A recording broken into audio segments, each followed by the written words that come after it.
तो student, good morning to all of you. आज हम नेक्स्ट वीडियोज़ में नेक्स्ट टॉपिक की बात करेंगे, जहाँ पे नेक्स्ट टॉपिक है हमारा सुपरपोजिशन थ्योरम। तो सुपरपोजिशन का एक स्टेटमेंट है, पहले उसको समझेंगे। क्या कहता है कि superposition theorem state that if any linear bilateral complex network having two or more than two sources, either current or voltage or both, then the current flow through any particular branch is equal to the algebraic sum of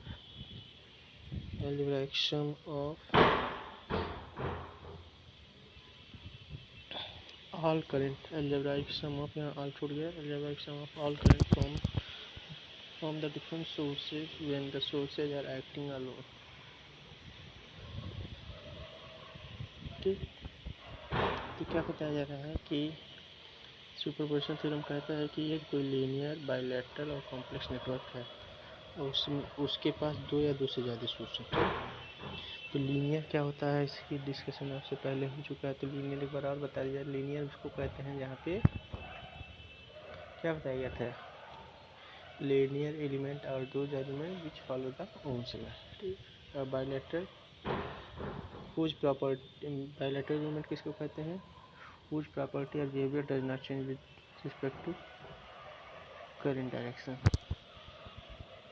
complex मतलब जटिल। फिर ऐसा कोई network है जिसमें दो या दो से ज़्यादा सोर्स हो, चाहे वो वोल्टेज हो, चाहे करंट हो, या वोल्टेज करंट दोनों हो। ठीक,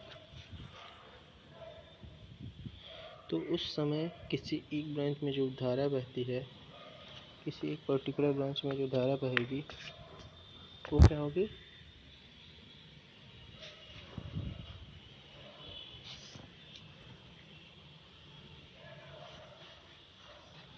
पर्टिकुलर ब्रांच में जो धारा बहेगी वो क्या होगी,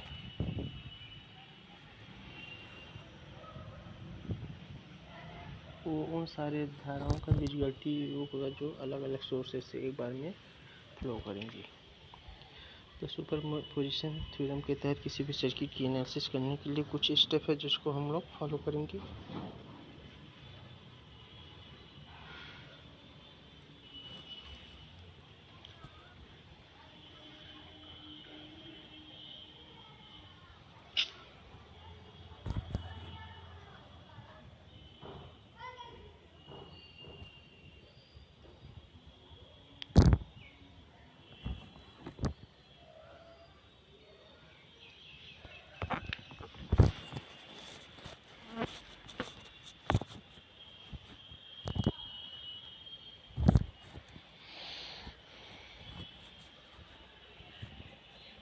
for analysis by this method we have to follow the following step. इस मेथड के थ्रू हमको किसी सर्किट एनालिसिस करने के लिए हमको फॉलोइंग स्टेप्स को फॉलो करना पड़ेगा, जिनमें पहला स्टेप है उसकी बात कर ले रहे हैं।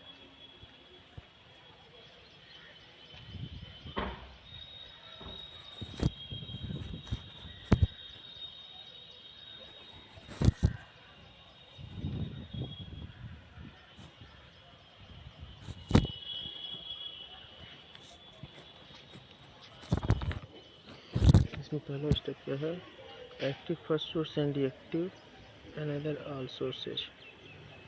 पहले क्या करना है, हमको एक सोर्स को एक्टिव करना है, बाकी अदर सोर्सेज को क्या कर देना है, डीएक्टिव कर देना है।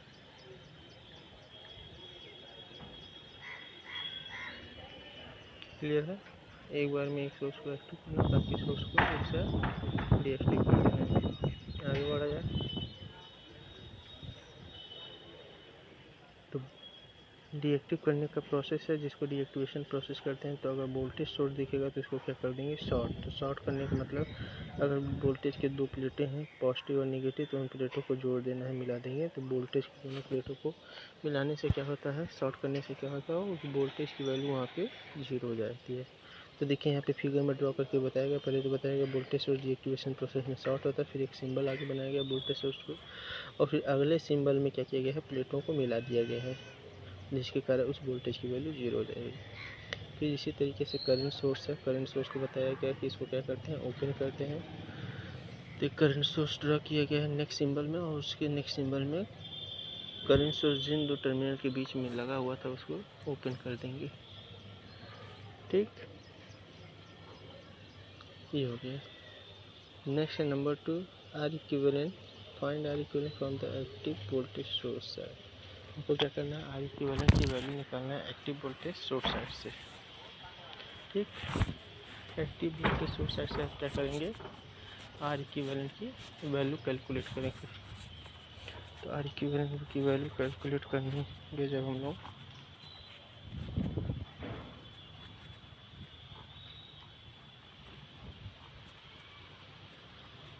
तो आर इक्विवेलेंट निकालना कहाँ से है, जहाँ पे voltage source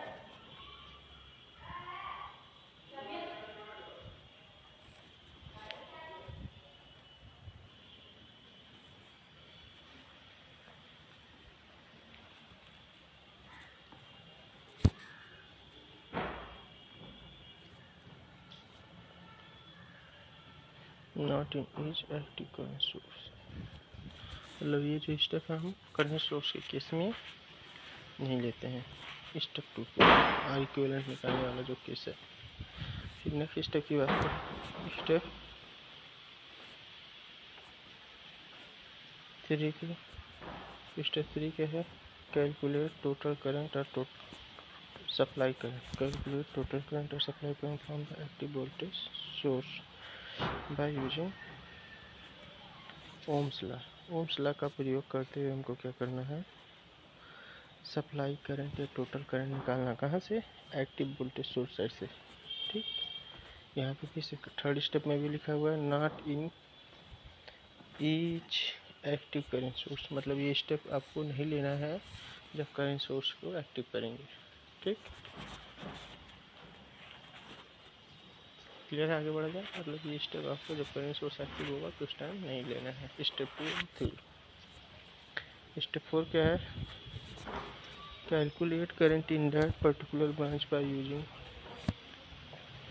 current divider rule if applicable.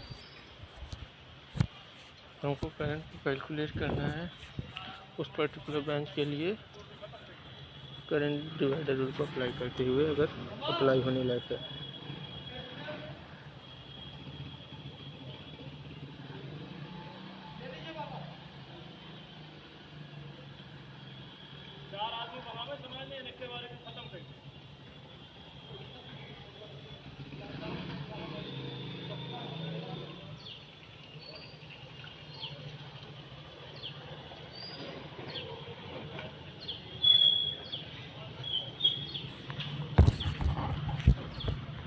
Clear है क्या बताया जा रहा है, जब हम लोग करंट सोर्स को एक्टिव रखेंगे तो इस टाइम हम लोग क्या नहीं करेंगे, इक्विवेलेंट नहीं निकालेंगे और सप्लाई करंट की वैल्यू नहीं निकालेंगे। तो चौथा स्टेप ये बताया जा रहा है कि calculate current in that particular branch, उस पर्टिकुलर ब्रांच में हमको करंट कैलकुलेट करना है by using current divider rule, current divider rule का यूज करते हुए। ठीक,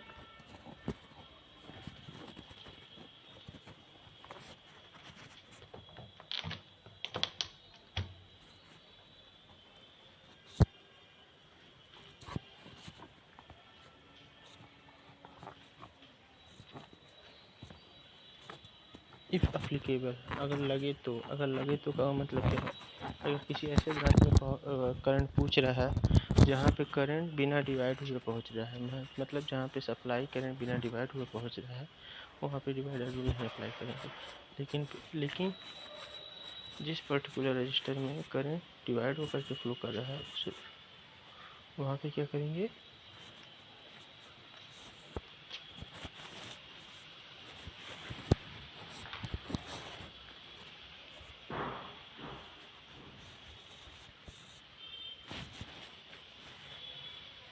वहाँ पे डिवाइडर रूल को अप्लाई करेंगे।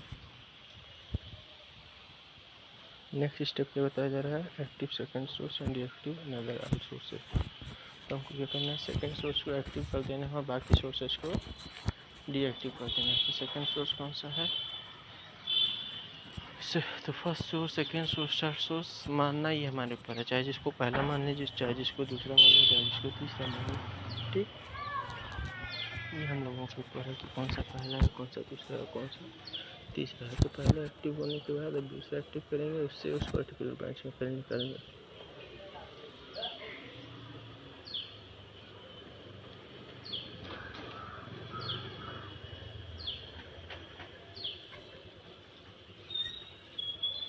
फिर नेक्स्ट स्टेप क्या लिखा हुआ है, रिपीट स्टेप 2 टू स्टेप 4। हमको क्या करना है, स्टेप 2 से स्टेप 4 तक रिपीट करते रहना है। स्टेप 2 से स्टेप 4 तक हमको क्या करना है, रिपीट करते रहना है।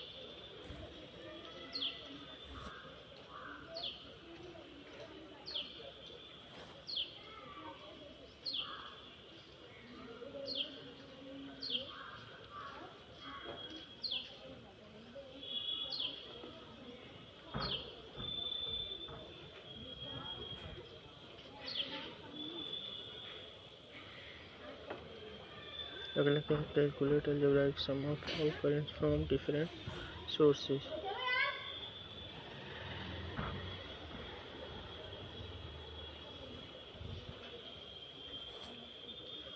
और हमको क्या करना है, कैलकुलेट करना है algebraic sum of all current, जो हम लोग अलग अलग सोर्सेज से करंट कैलकुलेट किए हैं उस पर्टिकुलर ब्रांच के लिए, उन करंट्स का अलजेब्राइक सम देना है। ठीक, and that current is total current of that particular branch, and that algebraic sum is total current in that particular branch। तो इस तरीके से हमारा ये सुपरपोजिशन थ्योरम का जो थ्योरम है और स्टेप से ये हो गया है। तो इसको एक बार आप रिवाइज कर लीजिए, फिर आगे हम डिस्कस करते हैं आपसे।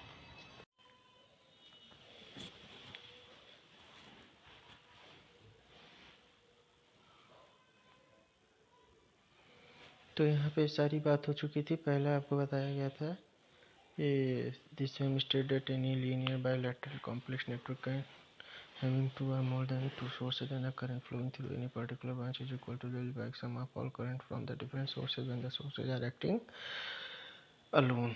ठीक, फिर इसके बाद हमने बताया था कि अगर किसी सर्किट के एनालिसिस हमको सुपरपोजिशन थ्योरम के तहत करना है तो कुछ स्टेप्स हैं जिनको फॉलो करना है। तो पहला स्टेप हमने आपको बताया कि एक बार में एक सोर्स को एक्टिव करते हैं, बाकी सोर्स को डीएक्टिव कर देते हैं। फिर उसमें हमने बताया डीएक्टिवेशन के प्रोसेस, अगर वोल्टेज सोर्स देखेगा तो उसको शॉर्ट करेंगे, अगर करंट सोर्स दिखेगा तो उसको ओपन करेंगे। कैसे करेंगे उसके सामने सिंबल बना हुआ सब बता दिया गया। फिर आपको ये भी बताया गया कि जब हम सेकेंड स्टेप में जब वोल्टेज सोर्स को एक्टिव करते हैं तो आर इक्विवेलेंट निकालते हैं, करंट सोर्स को करते हैं तो कुछ नहीं करते हैं। ठीक, आर इक्विवेलेंट निकालने का स्टेप नहीं लेते हैं। फिर इसी तरीके से थर्ड स्टेप में हमने बात किया कि जब वोल्टेज सोर्स को एक्टिव करते हैं तो वोल्टेज सोर्स से कितना करंट सप्लाई हो रहा है उस वैल्यू को कैलकुलेट करते हैं। ठीक, और ये काम करंट सोर्स को जब एक्टिव करते हैं तब नहीं करते हैं। फिर इसी तरीके से चौथा स्टेप होता है कि हम उस पर्टिकुलर ब्रांच में करंट कैलकुलेट करते हैं करंट डिवाइडर रूल का यूज़ करते हुए। यदि करंट डिवाइडर रूल का अप्लाई होगा तो अप्लाई होगा कि नहीं होगा ये किसकी पहचान कैसे करेंगे, जो सप्लाई करंट होगा और उस रजिस्टर में डायरेक्ट जाएगा बिना डिवाइड हुए, तो बिना डिवाइडर रूल अप्लाई हुए अप्लाई किए हुए इसको कैलकुलेट करेंगे। फिर बताया गया कि इसी तरीके से आप सेकेंड सोर्स को एक्टिव करेंगे, बाकी सोर्स को डीएक्टिव करेंगे। और फिर नेक्स्ट स्टेप में बताया गया कि स्टेप 2 से स्टेप 4 को रिपीट करेंगे और कैलकुलेट करेंगे algebraic sum of all current from the different sources that is total current in that particular branch.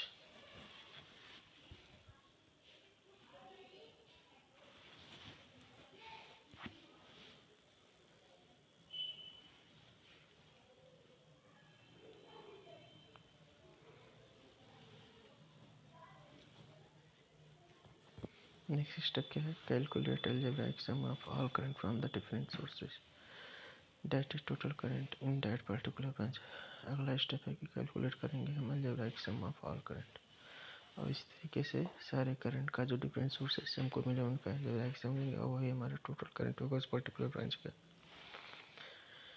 ठीक, तो आगे बढ़ते हैं। एक एग्जाम्पल के तौर पे हमने एक सर्किट ले रखा है जिसमें दो वोल्टेज सोर्स हैं V1 V2, तीन रजिस्टर है R1 R2 R3। और इस सर्किट डायग्राम के लिए क्वेश्चन हमने मान लिया है कि find current in R1 R2 R3 register by using superposition. मतलब हमको क्या करना है, R1 R2 R3 हर एक रजिस्टर में करंट निकालना सुपरपोजिशन थ्योरम का यूज करते हुए। ठीक, यानी कि R1 R2 और R3 तीनों हमारे लिए पर्टिकुलर रजिस्टर हो जाएंगे।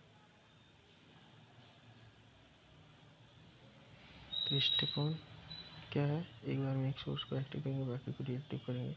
तो देखिए क्या किया गया है, पहले V1 को एक्टिव किया गया है और V2 को डीएक्टिव किया गया। तो V2 के प्लेटों को देखिए मिला दिया गया। तो मिलाने का मतलब आप ऐसे प्लेटों को मिला दें या एक सिंगल लाइन ड्रॉ कर दे, दोनों ही की बात है। ठीक, अब आपको नेक्स्ट स्टेप क्या करना है, आर इक्विवेलेंट निकालना है। कहाँ से आर इक्विवेलेंट निकालेंगे हम, जहाँ सोर्स को एक्टिव किए हैं। कहाँ सोर्स को एक्टिव किए हैं, V1 को एक्टिव किए हैं।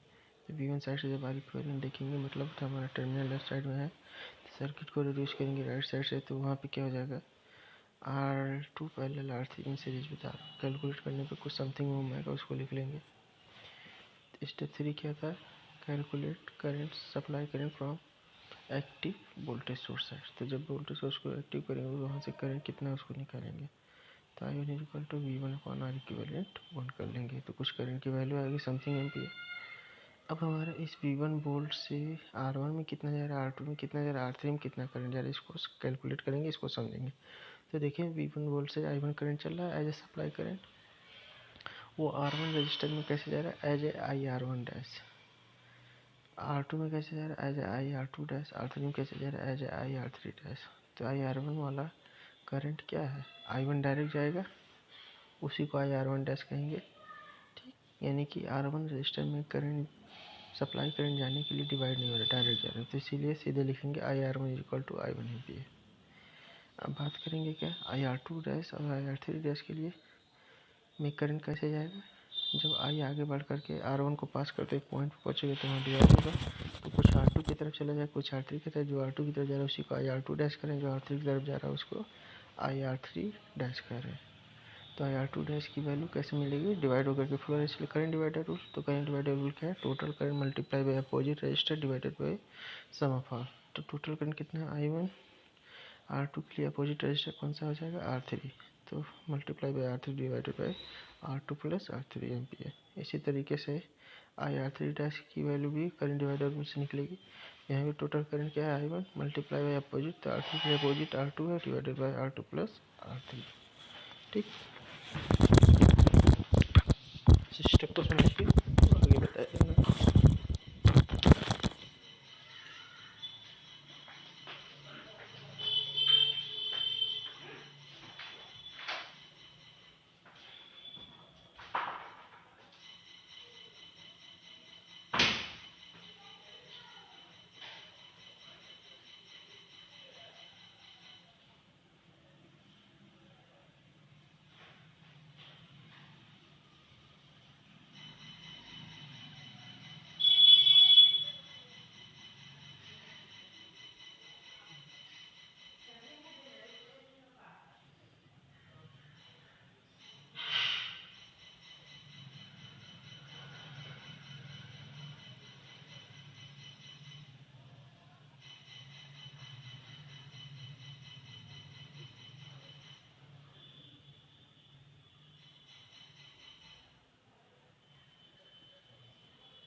इसी तरीके से जब हम दूसरा सोर्स एक्टिव करेंगे V2 वोल्टेज सोर्स, तो देखिए जब V2 को एक्टिव करेंगे तो V1 को क्या करेंगे, हम डीएक्टिव करेंगे। V2 को एक्टिव करेंगे, V1 डीएक्टिव हो जाएगा।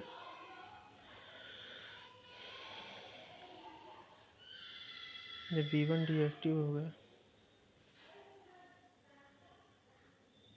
तो अब सेकंड सोर्स से हम लोग क्या करेंगे, एक्टिव सोर्स साइड से आर इक्विवेलेंट निकालेंगे।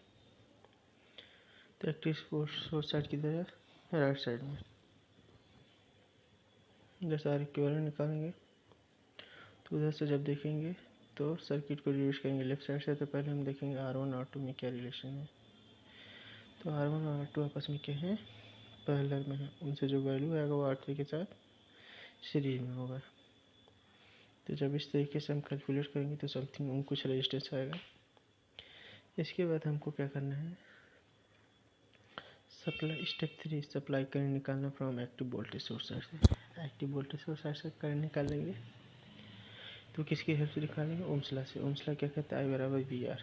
तो आई के जहाँ कितना यूज करेंगे, सेकंड सोर्स को जब एक्टिव किया तो सप्लाई करंट की वैल्यू क्या मान रखा है हमने, I2। और जिस वोल्टेज सोर्स को एक्टिव किया रखा है उसकी वैल्यू क्या है, V2। तो V की जहाँ V2 यूज करेंगे और R के जहाँ जिस सेकंड सोर्स में जो R इक्विवेलेंट की वैल्यू आई है वो क्या है, R इक्विवेलेंट 2। उसको पुट करेंगे तो पुट करने के बाद समथिंग एम्पियर आएगा। जब समथिंग एम्पियर आएगा तो IR1 डबल डैश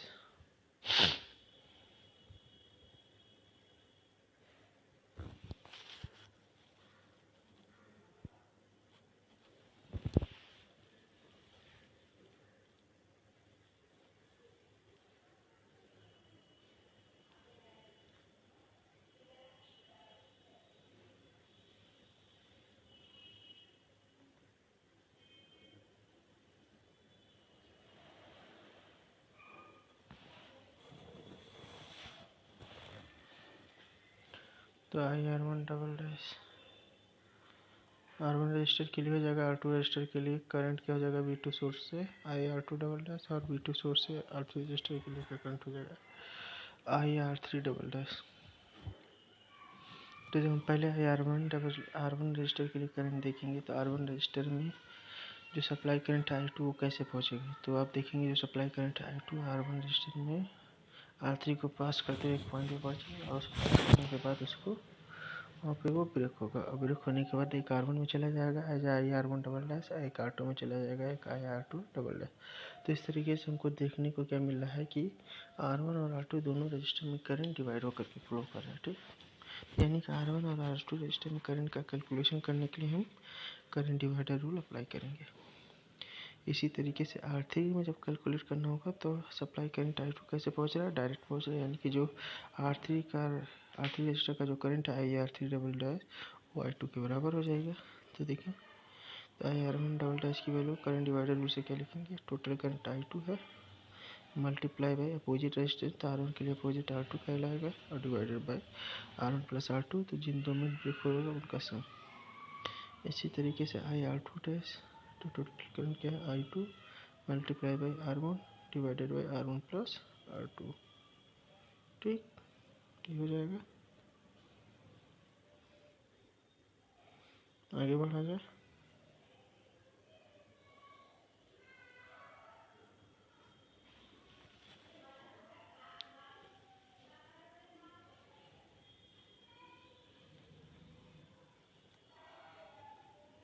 तो IR2 डैश के डबल डैश के लिखा जाएगा total current I2 multiply by R1 opposite resistance divided by R1 plus R2। तो इनको कैलकुलेट करने पे समथिंग एम्पियर आएगा। I R one double dash को कैलकुलेट करने पर समथिंग एम्पियर वैल्यू आएगी। ठीक, इसी तरीके से आ जाएगा। अब हम जब टोटल करंट निकालेंगे IR1 और IR2 और IR3 R1 रजिस्टर का टोटल R2 रजिस्टर, तो बस हमको डायरेक्शन लिख लेना है। तो R1 रजिस्टर के लिए देखेंगे IR1 का डायरेक्शन क्या है, ऊपर वाले फिगर में देखेंगे तो वो लेफ्ट टू राइट है। और जब V2 सोर्स को एक्टिव किए तब क्या है, राइट टू लेफ्ट है। यानी कि बीच दोनों का जो डायरेक्शन अपोजिट है इसलिए बीच में माइनस लग जाएगा। इसी तरीके से जब R2 रजिस्टर के लिए देखेंगे तो जब V1 को एक्टिव किया उस टाइम करंट का डायरेक्शन क्या है, अप टू डाउन। जब V2 को एक्टिव किया उस टाइम भी अप टू डाउन है, यानी कि सेम है, तो प्लस बीच में लग जाएगा। तो क्या लिखेंगे, IR2 dash plus IR2 double dash.